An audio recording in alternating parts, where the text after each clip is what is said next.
और हम chief minister साहब को ही बोल रहे कि ये मूसी मूसी बोल रहे, मूसी तो अनंतगिरी से शुरू होती। ये पूरे बागा कौन बना के बैठे सीएम साहब, रास्ता ही बंद कर लिया वो लोग। आप इधर हमारे पीछे पड़े हुए हैं। मूसी यहां से शुरू हो रही, यहां से शुरू होके वहां जाके नलगुंडा में जाती हूं उन्हें।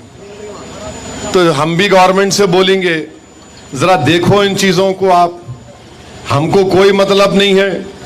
रेवंत रेड्डी चीफ मिनिस्टर है, उनको पब्लिक ने वोट दिया, आप जीत कर आए।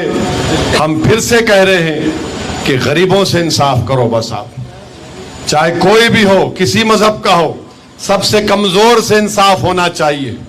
सबसे ताकतवर से इंसाफ नहीं होता। हमारे रियासत में कमजोर मुसलमान है, दलित है, आदिवासी है, और इनसे पहले इंसाफ होना। पिद्दलू दरोलू से इंसाफ नहीं होना, पहले गरीबों से, मजलूमों से इंसाफ होना। हम लड़ते आए हैं गरीबों के लिए और इंशाअल्लाह लड़ते रहेंगे। हम उम्मीद करेंगे कि चीफ मिनिस्टर मेरी इस बात का नोटिस लेंगे और इंशाअल्लाह ताला गरीबों को, उनको तकलीफ नहीं होगी, वो ऐसा फैसला लेंगे मूसी के बारे में। बहुत बहुत शुक्रिया आप आए। अल्लाह हम तमाम की हाजिरी को। AHA न्यूज़ को लाइक करें, शेयर करें और सब्सक्राइब करना ना भूलें।